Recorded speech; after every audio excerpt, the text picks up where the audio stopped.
blah, blah, Planet Boogie, boogie. Blah, blah, Planet Boogie, boogie, Planet Boogie. Check it. Planet Boogie. Planet Boogie. So welcome to Planet Boogie in high definition. Thanks to our guest today, Don't judge me. Adrian Emerton. Don't judge me on Jamie, this. shall we welcome Adrian to the podcast? We should welcome Adrian to Yes. the podcast. I'm super stoked, and this is actually the first time we're recording it at. We're gonna call it going forward the Planet Boogie Clubhouse. Oh, yeah. Got a clubhouse as well. We're moving on up in the world. Yeah, It's been fantastic. It's been a straight line like that for Planet Boogie. Onwards and upwards. But in all seriousness, Adrian is a mate. He's also someone who has a long history in the sport of bodyboarding, and he's someone who's putting his, his money where his mouth is when it comes to doing something to contribute to this thing that all of us love who are tuning into this. And I guess I wanted to chat initially with you, Adrian, about this this project of yours, Common Thread. So for those who don't understand it, how many interviews have you done? Can you try and list everyone that you've spoken to for this project, which is kind of the biggest thing I've ever come across? I'll start off with probably the most recognisable name, Mike Stewart. So I've done Mike, Jeff Hubbard. Then we'll move across to Josh Kirkman, of course, to my left. Well, yes. Jamie in the future. I'm still waiting for my. Yeah, Jamie's still on hold. waiting for my hit up. Awkward. I've come back in the sport for 3 years. My opinions are highly relevant. They're getting there. They're getting there. Holly Reeves. Yeah. OG goat from Hawaii. And who else have I done? Andre. Adam Kesbar, Andre Botha, Shane Ackerman. Who else? Michael Ostler, Luke O'Connor. One of the coolest ones I've seen, Adrian, and I'm sorry, I forget his name, but every time he came up on Instagram, and you'll know instantly who I'm referring to, is I actually thought it was Liam. Oh, Kessie. Yeah. And interviewed Liam Lucas as well. Yeah. The cool. I just love that. I love that. I'm going to call him a kid because I'm 47 and I'm old, but I just love his attitude about how he says when people say they lose interest when he says I'm a booger, and he goes, that's when I don't get out my phone and I don't show them videos of me surfing. Yeah. I just go, oh yeah, cool, no worries. Yeah. I mean, a lot of us kind of, end up in that situation at some point in our lives. It's difficult to have that conversation as a booger who actually likes to surf proper waves, and people just don't get it, So, but Kessie is an absolute legend, and he is actually probably surfing some of the craziest waves out there, and he's super underground. He'll be surfing spots in Victoria. It'll be like 12 foot, and he'll be out there solo. Sets up a handy cam on the rocks. There's big whites out there. Anything can go wrong. People always really injure themselves badly out there, and he just does it for the love. Like, he'll drive 12 hours to get this spot, surf it solo for 5 hours straight, and then camp in his car for a week if the waves are pumping. But that just speaks to who bodybuilders are, I think, and it just gets to the core element of it. So, If that's who a bodybuilder is, I don't feel like a bodybuilder right now. yeah, okay, certain bodybuilders, yeah. It's a broad church, man. It is. Isn't that what you've learned with the Common Thread? It is, yeah, for sure. But there are all sorts of walks of life, but just doing it for the love, essentially. Then that's exactly what Kessie's doing. So tell me, you and I know each other personally and have done for quite a while now. And yes, we did that wonderful trip to Indo, that big strike. It was awesome. I know that, as a single bloke, you're pretty frequently on the apps. And How do you know I'm single? What are you talking about? Well, I don't know if you are right now, I had no idea the conversation was going this. Well, you don't. It's a podcast. So you're getting in the way of my joke. It was about, it sounds like you've just done a lot of dating with heaps of bodyboarders. Is that what this is? Is it a speed dating? Yeah. Oh, it's an interview process. Is it your addiction to dates? Yeah. Yeah, so I'm pretty good at it by now. Don't ask exactly the same questions, but it's an interview process. But no, it's what are you uncovering? What are you sport's learning? Fragmented. There's so many different people trying to do different things. There's no money in it, as we all know. it's still held on through this period of like probably 15 years where there's been no money in the sport. But it just speaks to the passion within bodyboarders themselves. And, there are guys like you two who are trying to do something different and look at the sport, from that sort of pulled back perspective and how you can sort of maybe facilitate systems change, if that's the right language to use. Sure. Yeah. But yeah, the passion's still there. There are a core group of guys and girls that are doing it, and I still think there's a lot of opportunity in the sport to grow. Right. Yeah. So you're hearing all these stories, you're spending a lot of time with that's a real breadth of talent and histories and opinions, points of view, world champions, people who never made it, washed up 42-year-olds who still want to have a say on things. Yeah. Are you in the Shark Island Challenge this year? No, I didn't make it. Why not? I don't know. We had I was going to go on the trials, but we had a holiday booked in, so I couldn't do it. And I was actually keen to do it because I wanted to. I do want to do it. Yeah. I'd love to. But well played. But I guess there's such a breadth of viewpoints there, and I'd love to give the viewer and the listener a bit of a tease about some of the things you've unpacked in a bit more detail. So in terms of some of those interviews you undertook, tell us a story about the weirdest one. The weird, the one where you're like, oh, this is odd. Look, I sort of, a few stories, came out in the wash when I was over in Hawaii staying with Holly Reeves, for example. I thought you might have gone there. I don't know why I assumed I feel like this is going to Hawaii. Yeah. And him and his wife Jade, I stayed with them for a couple of weeks and really got to understand what life on the North Shore was like and dig into that deeper history of the sport with Holly. And he took me to the guy's very lucky. He's got a few houses on Oahu, and he took me over to one of them, and it's got kind of like a board collection like this of boards from like the 80s and 90s and like all this paraphernalia of bodyboarding's history, which is cool. And he has a unique perspective on the sport itself and the characters that have been prominent in it for so long and were so back then, and the heyday of when there was so much cash injected in it, and how there might be some sort of mismanagement of funds, and how funds were directed to certain people or and weren't so much to others. And I don't really need to say too much about that. But it's definitely got everyone on edge, right? I think we've got people interested in the film. Yeah. But so that was really cool to dig a bit deeper and learn a bit more about the ins and outs of the goings on of the sport when there actually was cash in it. The glory days. Exactly. The high times. Exactly, yeah. Cool. But I wouldn't say that the film is just about that kind of historical sort of overview of the sport itself. Yeah, it's not all dirty laundry. Yeah, I mean, it's like the longer I've gone into this production, I want it to be one thing initially when I first reached out to you. I wanted sort of people in the sport that did cool things outside of the bodyboarding. Yeah, and right. Unique characters where I could pull the general public into the conversation and say, that guy's relatable because it's not just a guy who rides a bodyboard, but he also does this other stuff in life, and try and get the public buy-in that way. Good spokespeople, I guess, for the sport, because it was missing some kind of major communication piece where you could bring in external investment into it. That's where I think the sport is still really lacking. There isn't a strong communication piece or group or body or whatever you want to call it to then educate the public around the benefits of bodyboarding, what it means, why it means so much to people. Yeah.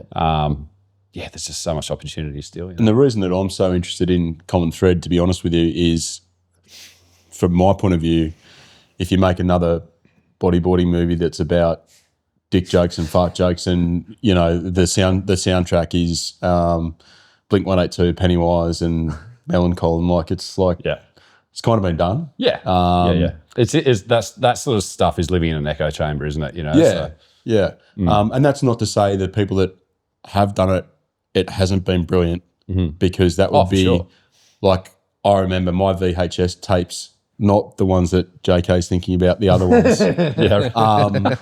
Were completely worn out. They were worn out as well. Everything was worn out. And even so much respect to someone like Chris White in regards to his recent Tension release, where it is highly irrelevant of anyone's opinion of that movie. The coming together of the community, Yeah, it's awesome. for people to watch that, Yeah. It's cool. it was amazing. He's a magnet, and it's epic. It is epic. People come out of the woodwork to do that, to like relive that part of their life as well, right? Yeah. Yeah, so many faces popped up. I went to the Brookvale premiere of that and it was buzzing. At Seventh Day Brewery. Yeah, Yeah, yeah. they're sick. They're legends too. Yeah. Good plug though, because I know they support Surfers for Climate as well. That was intentional. I saw that. No, he's a good guy. He's a really good guy. He's Yeah. done really good But the stuff. reason I'm so interested in it literally is, as much as it's the common thread that pulls us together, you can use that if you want. Yeah, that's a great line. It's about more than bodyboarding. It is. And that's It so is. clear. It's the And it's community so cool. aspect. Yeah, for sure. It's become something that's much bigger than I initially anticipated it to. And like the further I dig into it, it's like I can't leave these stones unturned and Threads unpulled. threads unpulled. Yeah. And yeah, it needs to be the best thing I could possibly make. And I guess my career's progressed over the time I started making it as well. So like my sort of level of standard has changed too. So the goalposts have moved. Yeah, so I'm going to release it when I'm happy with it. I keep giving myself like a sort of yearly timeline. Initially it was like end of last year, now end of this year, but I know that I'm going to wrap up production at the end of this year. I've got a trip coming Okay, up. awesome. Got I didn't know that. A It's cool. significant trip coming up to somewhere in the So Northern Hemisphere. Am I on that trip? Who's on that trip? Well, I mean, we can talk about it now. I can kind of give you like the gist of it. What do you got? What are you doing? Going to a really cold part of the world, and there are some waves there that have never been surfed before. Sick. And a really good friend of mine, Steve Wall, Oh, yeah. is in the film. He played a significant role in the sport. He was actually one of the guys that inspired me to get behind the camera. Right. And he's about 10 years younger than me, but I remember seeing articles on him in Boogie, and he was senior photographer for, I think, Riptide as well at the time. Right. But now he's a cinematographer as well, and he does a lot of natural history stuff. He's relocated to a really cold part of the world up north, and he's found waves that people thought there were waves in this country, but there are waves in this country. Wow. So we're That's great. we're gonna shoot this thing properly, both of us, and we're gonna get some guys over from Europe, the Portuguese crew. I was about to say, I feel like there's some Portuguese who are getting roped into this one. Yeah, they're prophets. Some really good common friends of Well, you yours and mine. you didn't mention. I think Antonio is one of the people you interviewed already. Yeah. like- Antonio Sareva, of course, yeah. And Steph And Steph as Cocorales. well. I can never pronounce his last name. Yeah, just Steph works. Yeah, Steph. Yeah, exactly. There's only one Steph. There's Everyone only one knows. I Steph. guess. Yeah, it's cool. Those. Portugal was actually the place that kind of,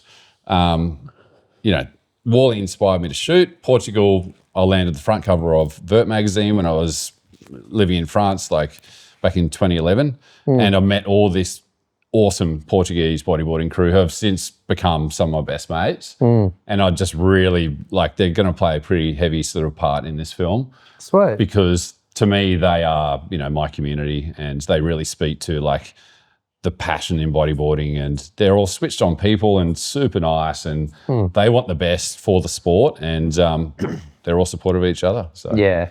Can I pick up on two things? I want to quickly ask. Tell us about the Vert cover. Like when was that, and who was on the cover, and what's the story behind that? it was an empty wave. So I was living in France at the time, and I kind of took a hiatus in the career direction I was headed in, which was like sales and marketing. I wasn't really happy with that. What were you selling? Computer, like Apple products into schools and universities. Genius. What, Genius Bar? Yeah, were you Yeah. in the No, blue? No. No, I definitely am not a genius, but I was going into schools and unis trying to convince them that I was, I guess. Because they have this iPad plus all the Apple Cares attached to it and whatever else. And that was your so job. spruiking that, it was cool. all right. It was all right. There was flexibility in the role. I was starting to produce a bit of content for the company too. Yeah, right. Quit the job because I wasn't really happy with that, and I wanted to pursue like cinematography properly. Didn't know how I was going to get there, I guess, and was living in France, did a snow season, one thing led into the next, bought this underwater housing. First time I took the camera in the water, I shot this wave in Ericeira, and it landed the front cover of Vert magazine. No so shit. that really just kind of lit a fire up under me to pursue it. I don't think anything else would like that. It's amazing. Yeah, so Portugal and the Portuguese are really special to me, and that's why, playing a big part in this film. Well, I've got some spare time now on my hands. So, You do, Jamie. Yeah, I we could were be a talking general about dog that. spotty. Mate, bag I carrier. can see. I can visualise all the people that might want to be a part of this last trip. And Well, I mean, it's going to be a bit of a mission, right? Like you don't oh yeah, get this into will be that. a proper. Yeah, this isn't gonna be- This is like really difficult places to access. And We've got polar bear risk. Logistically. Got this polar there's bear all risk. sorts Got of things. this There's like icebergs. undisclosed northern realm. Yeah. There's all sorts of stuff going on. So Okay.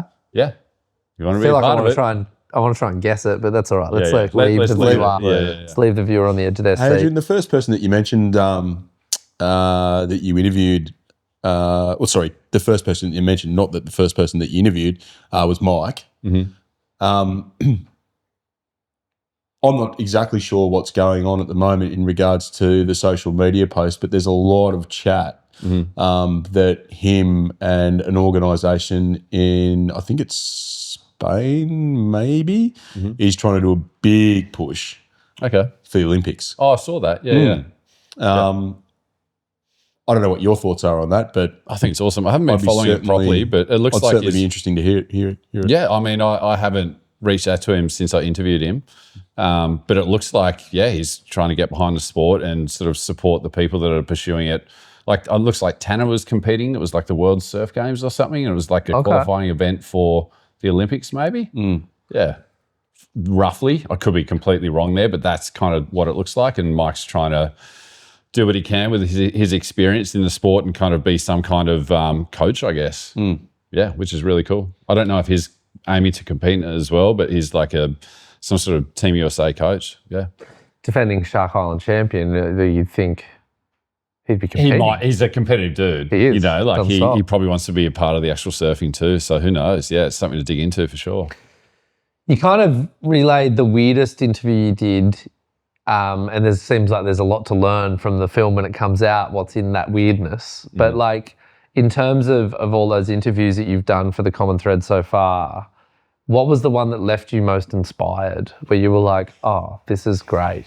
Faith restored in the future of bodyboarding, etc. Faith restored. You know in what the I mean? future. Like something Yeah. that like really gave you a bump of enthusiasm for the project and for the sport. Yeah, I mean, like without a doubt, the one that I did with Kezi, Adam Kesbar, like it went bonkers. It went like I posted it once and it had 7 million views, and the second time I posted it had like 7.5 million views or something. Like it was ridiculous. Like it just had so much reach, mostly because he's just a good-looking dude. Yeah. You know, like. And he's saying something that, like, you know, some surfers who don't know what's going on, they might be like, oh, stupid bodyboarder and kind of, yeah. So the algorithm lends itself to a bit of conflict. And, Yeah, sure. And girls saying, oh my God, I love this guy. So like, it was just this snowball effect of all those conversations in the thing that just kind of set it out into, which is really cool because like people, he tells me he goes to places overseas and he'll get pulled up by like certain people in the population and say, oh, I recognize you. And Oh, wow. yeah, it's pretty wild. That's weird. Yeah. But also like, you know, it starts a conversation about bodyboarding in general. And like, we never thought that thing would pop off so well, but it's been a pretty handy thing to get the film out there. And, you know, all these people have since followed the account, you know, and are really excited to watch it from all around the world, you know, from South America, Europe, and just from like a bit of catchy social media. So that's like been good for the film, but I'm more interested in like what was good for you to hear. What was good for me? Yeah, you know, to you're hear. talking to these people, you're asking questions. Yeah. You're on a journey yourself. Like you've got all this talent, and like, like what is there anything or one individual in particular when you're talking to them, they were telling you what they thought, and you're like, oh shit, I never thought about it that way, and oh wow, that's really encouraging, that's exciting. I feel inspired about what I'm doing. There's just so many angles to it. I feel like sometimes, like, to be frank, you know, sometimes I listen to people talking about it and like there's not always something really positive to say about the future of the sport. That's what I mean. Like let's it's be honest. full of negativity. Yeah. I think there is this like group psychosis going on within the sport, if that's a term to use or if it's even a thing. But I feel like there actually is this kind of, you know, I don't know, bodyboarders kind of hate themselves in some way. Yeah, and that like has negative effects throughout the way we interact with each other. It's probably why there's like significant fragmentation in the sport. I mean, for a tiny sport, we should really all kind of like put our heads together and make shit happen. But I feel like there's often pushback within the sport because people are just like fairly myopic in the way they see the world. And yeah. From a viewer's, from a viewer's perspective, the one that I found, and I've only seen, what's on social media, I don't have any sort of special insight, but I thought one of the classic lines was from Andre where he says, just so you know, I hate this sport. Exactly. Almost as equal as I love it. Yeah. But it's just lucky that I He love it loves just a little that bit much more. Yeah, exactly. And I'm not going to try and say his South African accent. Yeah. But because I'll do a really poor job of it. But Botha is a character. Yeah. Oh my God. We walked like through this track, which is out the back of, I think it's Turtle Cove or something near where he lives in Hawaii. Yeah. And just through the bush, he goes, come on, Brew, like, we'll go here kind of thing. I was like, oh, sick. And he's just walking barefoot, like, through this, like, woody sort of, out the back of nowhere track. And he's like, oh, I'm really vibing here, man, kind of thing. He's like feeling the hum of the trees and stuff. I was like, yeah, man, let's do it here. It was just, he's a legend. He's so funny, man. Yeah, there are heaps of characters in this. That's what I love. I'm actually I guess like one of the coolest things about doing this project is I've got to meet like so many legends, and they've since become my friends, like you, just through making this film. Well, I'm not nodding that I'm a legend, but nodding that we're friends. Thanks, Josh. Just for the viewer, that was because I nodded. I was like, legend. Well, just like how you said, I remember when you first did the Boogie podcast those years ago. Yeah. You said you did it for community and to make friends, to come back after living. Yeah. And it was a strategy. It was a strategy for sure. Yeah. And like, I can't deny that that's also like one of the perks of doing it. Like I've made It was so also many to get good to know mates. my enemies too. Yeah. What do they say? Like keep your friends close, but your enemies closer. I was going to compete against all these guys. Wanted to get inside their heads. Yeah. You're dropping words every now and again. Didn't work with fucking Jared Houston though. Did you ever? Anyway. Did Ben play up? Oh, Benny P, of course. I've totally forgot to mention Ben as well. Ben's obviously a legend. He's been around for ages. And yeah, the Granny Grommets program that you guys did Still together. going. Yeah, sick. Yeah. Sick. I think that the Ben is really unique. Not that there aren't other people out there thinking outside the box, but like Ben is actually like thinking of it from like a pullback perspective. Like, he wants to do good in the sport and just thinking of other ways to kind of like generate interest in it. 100%. Yeah. 100%. I think I know Ben pretty well. And I can say this like with all honesty, I'm not just saying it just to give Ben a rap, but I know for a fact that Ben is just as stoked as seeing, say, someone like bodyboarder XYZ pull into 10-foot Shark Island on an offshore day. He's just as stoked to see that as a 65-year-old lady getting on a $50 bodyboard and catching the whitewash. I swear on my eldest child's life that he gets as much stoke from that. Yeah, for sure. I reckon I get more from the granny. You do? But totally. Because I'm just it's so fresh and it's so pure, that stoke as well, right? Yeah, like it's just like there's no ego. It's just like it's just pure joy, and that's the point of that program and why I'm back. Like I still work on it through Service for Climate. It's like and that was the intention from Tom Morey. It was his vision that everyone could enjoy waves, and it wasn't in his mind meant to be this competitive vehicle. Yeah, and it's it's probably for me my way of getting around my infatuation with the competitive vehicle mindset and having a view of it as something of pure joy and purpose. Yeah. Not necessarily for me. You know what I mean? Like I don't bodyboard as much as like I barely do at the moment. Hey, having we had a kids. good session. No, you did. It was great. That was the first time. A little I spot. know what that spot is, by the way, and it starts with a No, that's good. You show us yours, and we'll show. But no, I think it's. I think that's really cool. But like coming back to we've kind of touched on what you're working on now and this big project. Which I know a lot of people who hear this are already aware that it's underway, and it's really cool to hear that it's going to wrap at the end of the year.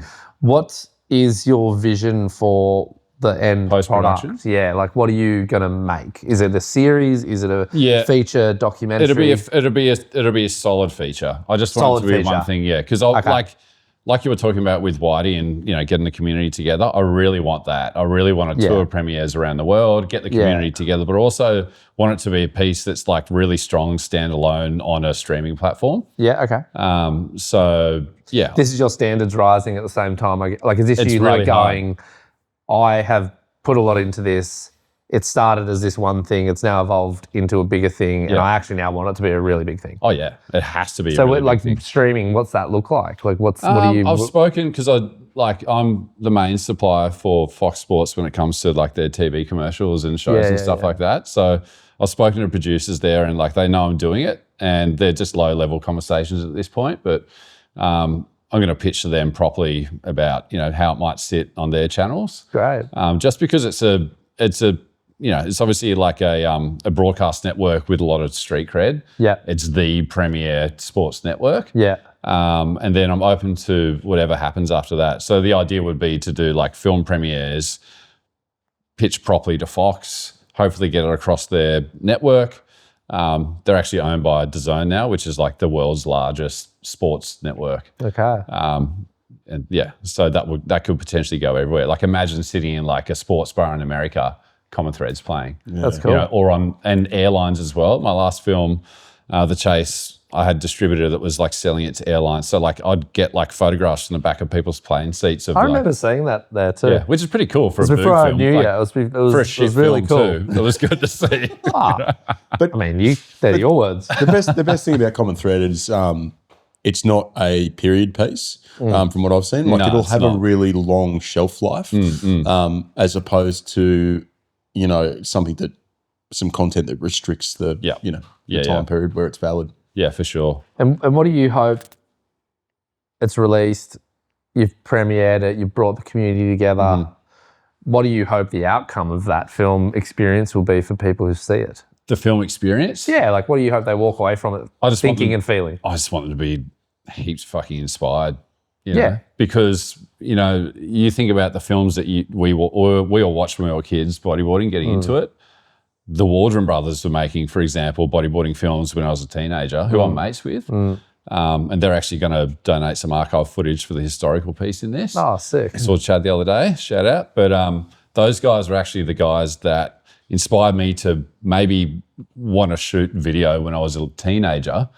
And you never know what the knock-on effects of this kind of stuff is, Like you might inspire some smart kids to, the trickle-down effect of them thinking about something else they can do to elevate the sport and so on and so on, So it's not obviously just aimed for the youth, like it's aimed towards everyone to watch it, and it's going to be like an overview of the sport, but it's also something where you're going to feel like really connected and proud to be a bodyboarder and really try and just inspire people to do what they can to bring everyone up, Which I think is awesome. I think they're a goal of being connected by a community and inspired by bodyboarding is far more important than someone thinking that they can, in the current environment, than telling a grommet or a 14 or 15-year-old at the moment that it's honestly a good thing for you to try and be a professional bodyboarder. For sure. Because at the moment, I'll be honest, I think that's a lie. Yep. Oh, yeah. Totally lie. Yeah. I mean, there are guys that, I'm really close with that are the best in Australia, and they're young guys that like put everything into it. They have, board models from international board companies or whatever, and they're like, there is no way they can survive off bodyboarding alone. This is just like pocket money for them to maybe pay for a few trips down the South Coast or something, So the reality is, unless you're PLC, you're not making money in the sport. And that's just the reality. But you never know down the track, like things might change. So things always change. It's but I think there is this like pure opportunity, I guess. And it's just really nice to hear that even though you're referencing in a lot of these interviews, you're saying there's this real negative, like bodyboarders hate themselves in some way, and like that it could be a negative spiral. Like, there's an opportunity, like I wouldn't even call it a risk. There's the truth of it being a negative piece, which only kind of dives into the problems. But by the sounds of it, you're hoping that there's you're creating an uptick so that there's an inspirational arc. Yeah. I've almost gone two ways, or three ways now. Like initially I thought I just want it to be this, positive puff piece almost. Sure.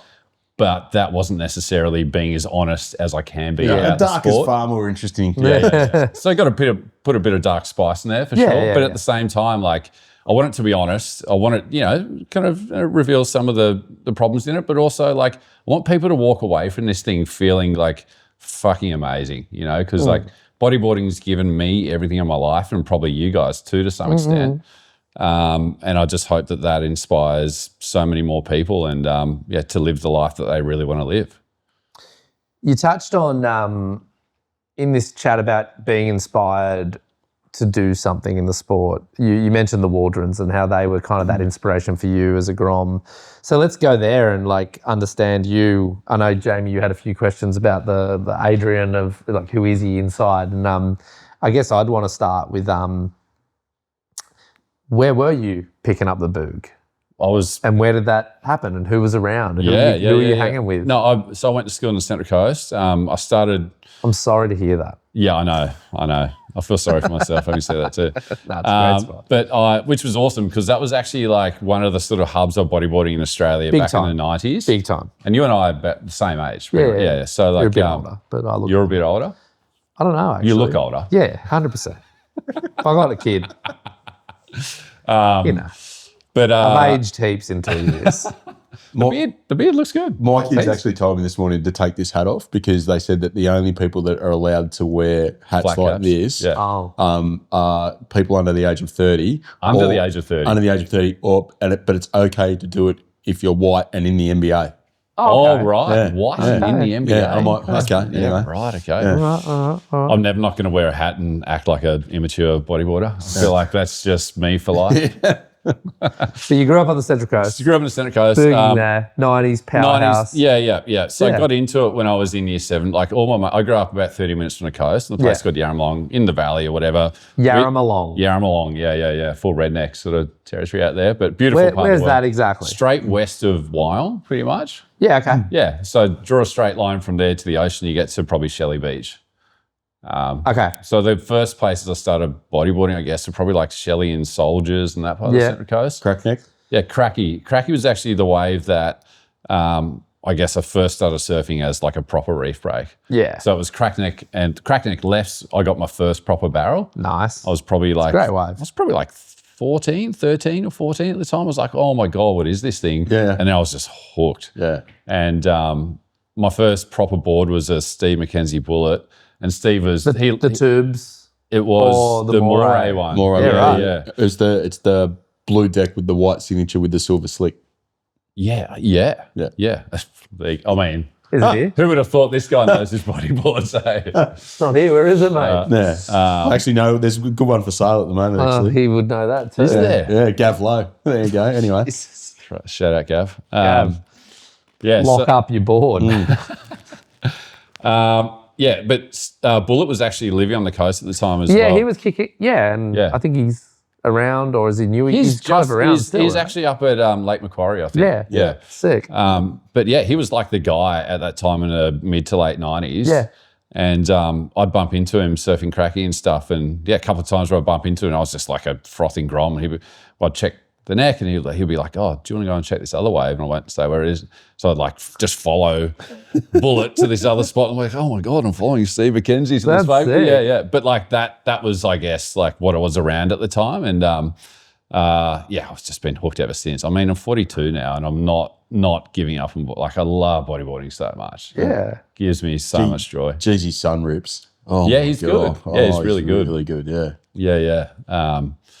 Is Bullet? Have you interviewed Bullet? I've spoken to him. Yeah, I haven't actually interviewed him yet, but we've spoken about like being in this. So I do Sick. want to kind of come full circle with that. And I didn't know get him that. on Like camera. that's really cool to hear that was that kind of interaction with Bullet at that time, because for me there was a lot of interaction for me as well at the same period, Yeah, right. because he was still competing on the Aussie tour, and you know he was also in this kind of mentorship role through Surfing Australia. He was really such a positive force. He's just a good dude. And such a humble He's guy. just such a nice guy, man. Like he's such a good role model, and he's just himself and nice and no ego. Like he's a legend. No, really cool, really cool. And I can totally imagine it as you were saying. I was like, oh yeah, that sounds exactly like what Bullet would do. Yeah. There's no like we shared a weirdness. really cool moment last time we were down at the Bra. We went down thinking that we'd be able to get out and 15-foot surf, and then realised we needed Adrian's jet ski. That was when I could have. You could have done the lift. I could have done with a lift, but I wasn't feeling up to it. And we were walking back to the car, and I just wanted to make sure that that's that right. Josh had seen it. If you go down to Maroubra, if you start at the Pav and walk to the north end towards the Cube, as the walkway moves around like that, on the ground, there's these big bronze, I guess what you'd call, it's like a statue that's in the concrete, and it's a plaque. There you go, thank you. Of famous surfers that have been at Maroubra. Yeah. And every single one of them, of course, is a stand-up surfer who, by the rules of Planet Boogie, we don't give negativity. Right. But Bullet's in there, and it's really awesome to see his name. He's in amongst it. That's cool. His name immortalised with his own It was plaque. relatively recent that, like, it's not. Yeah, it's really cool that it's there because it's post his career too. Yeah. Like, it's really like recognition. Like, it was great that they did that. So tell me, on that kind of growing up on the Central Coast area, like I'm imagining, so who were the talent? Who was the other talent apart The from people Bullet? that were ripping at the time. Yeah, like who was in your age that you were kind of with all the time and ripping? Mark Cannon, Rat Boy, like he was actually my age. He was like an underground dude. Yeah. They used to call him Rat, terrible nickname, but fuck, he ripped. Yeah, Run with it. Like, him and could be worse. Really good mate Gab Brown as well, who was competing in nationals. Do you know Gab? I feel like I do. Like, I mean, you would have crossed paths For sure. competing and stuff at the time. sure. We went to school together. Another mate, Finn Coffle, who just also loved it. But there were guys around then that were all kind of surfing the neck and and indies and stuff. Yeah. And and then I moved away from the coast up to Newey for about 5 years for uni as well. So I kind of got a taste of what it was like living up there. Yeah. And then down to Cronulla in my early 20s. And that was when I really got into boogieing. Like I didn't really have much to do with the sport per se, I guess, in my like teens and stuff. I didn't really think about putting everything into it. It wasn't until I moved to Cronulla and I met all the guys that surf the island, and I moved in front of Shark Island. Sick. And then I was like, wow, like completely obsessed with this place and the sport, and started kind of shooting and stuff after, that story I told you before. Yeah, that's rad. That's rad. And I guess coming back up to the here and now, like you do get to see a lot of talent in the water today. Like you're always on whenever there's a swell. You're always chasing things. Like who's the one? Is there one person you kind of are enjoying the most? Yeah, when you see them in the water, like I reckon who's blowing your mind? I reckon there at the are moment? two guys that I know pretty well that are going the hardest in terms of like chasing it the hardest, that are from New South Wales, let's say. Yeah. Okay? Or just people you're interacting with. Like who are you seeing? I think like Liam Lucas is like, he wants it really badly. I feel kind of sorry for him. He's almost born in the wrong generation because there aren't that many opportunities there for him to like turn it into a proper professional thing. Yeah. But he really wants it. Yeah. He just is so obsessed with it. I heard that he really, really, really wants to come on the podcast as well, Liam. You're welcome, Liam. Yeah. So he really wants it. Brad Stone is another guy who's just, he's going in a slightly different direction. He's going like crazy big slabs and stuff, and like he's just on every swell chase as well. Yeah. And he's an older guy. He's like he's like maybe late 30s or 40 or something. Yeah. But so they're two guys that are really obsessed with it. But there are so many underground people out there that are giving a good, like Sophie, for example, like she loves boogieing as well as Alex, her husband now. So and they're after, going after every swell as well. And it's cool. Sick. As a filmmaker, what was I don't know if you've seen it. Have you seen Brad's writer edit that he recently released with, and the backtrack is Holy Mountains by System of a Down? Yes, I have. Yeah. I watch it before, if I'm going out and surf that I know is slightly beyond my ability, which is pretty small.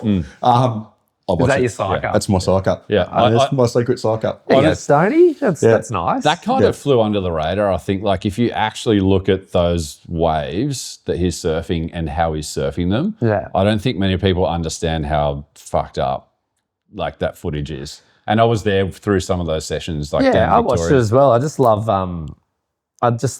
that because I know that he's just doing it for his pure passion and he loves it, and I think that's awesome. Yeah. And like, and he's a concreter by He's got a trade. brilliant style. He just all he wants to do is chase waves and get rad. big slabs, and it's awesome. Yeah, it's really cool. It's really cool. So, and just to go and then produce your own clip and just get it done. Yeah. I think that's rad. For Like, sure, it's just like, I'm just doing this and dropping this, and it doesn't. Like, I assume he's not chasing sponsors from anyone for it. He's just dropping it and going, here, enjoy. He's just going as hard as he possibly can. He's just super focused on doing the thing that he loves. You know, it's great. And that's got to back that. So. And any sort of underground guys in the east that chase the reef? In the east? Yeah, besides Jamie McCall?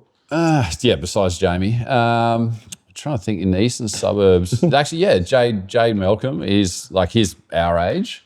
And he loves Boogie as much as all of us here. And like, he's an underground dude, but he's like, you watch Timber Nightmares clips come up on YouTube. Timber Nightmares. And Benathan. And you often see Jade scooping into. I'm really hungover, and that was good. I caught that. I nearly missed it, but I caught it in my alcohol-soaked brain.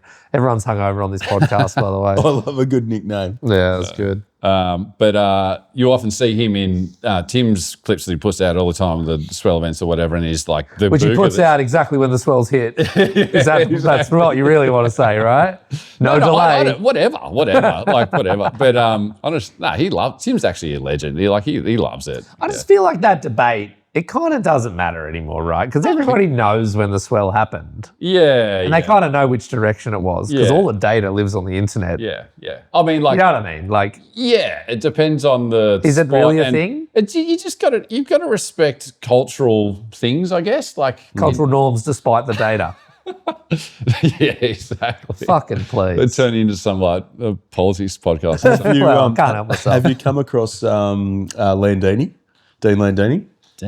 No, I don't know. He's the guy that goes left at, I almost called it the wrong name then, which I would have gotten a lot of shit for. Yeah. He's the guy that goes left at Cape. Okay. Yeah, there are a few guys that surf the left for sure. I haven't surfed it because it's psycho. Yeah. But it looks like, I mean, people go, what? They're going left at Cape? What do you mean? The right's like crazy and you can go left there into the rocks? Yeah, I can't even imagine it. There are a few guys that surf that, but yeah, they can have it. Hey, I'm not interested. I was at a secret little wedge place in the east not so long ago when it was pretty big that day, and this place breaks onto, I won't call it no water, but it's ankle deep. And it's not reef, it's not sand, it's just shells, and it wedges that way across the beach. And it was about 6 foot, and if you get it wrong, you will pitch onto dry sand. And like, I've seen dislocated shoulders, I've seen so much stuff out there.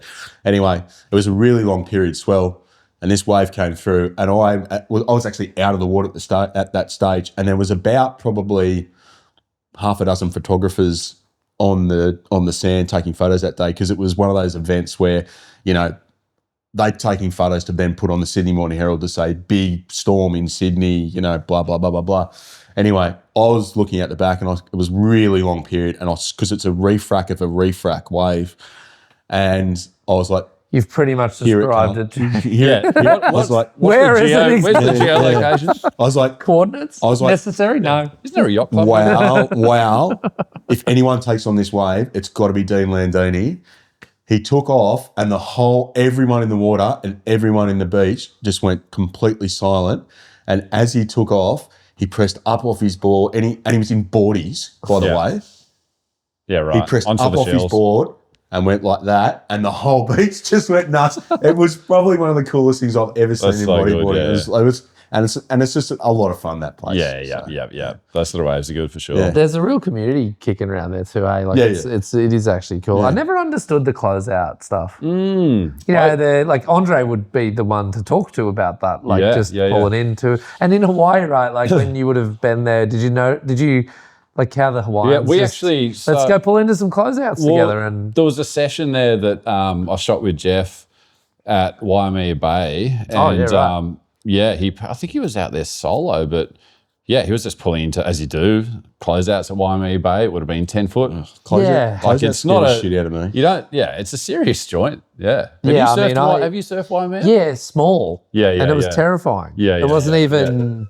There's a lot going on out there. Yeah, and I was just like, and I told myself from a young age that I'm going to get one of those one day, like Tim Jones falling over the edge. Then you realise how much water's in that lip and Yeah, stuff, it's and it's just like, and there's rocks so underneath and full stuff. on. It's Yeah, crazy. there's so much going on. I've snorkeled it. There's a lot of rocks there. Yeah, Yeah. super dangerous. Yeah, it's just funny. I mean, that's the great trick of Hawaii is that you get these idyllic The palm sandy trees beaches and stuff like that. palm trees Yeah, and proximity and even pipeline. I think sometimes particularly on the small days when it's not big but it is equally consequential on a smaller size because you forget that it's a fucking reef side. Yeah. And you just Totally. act.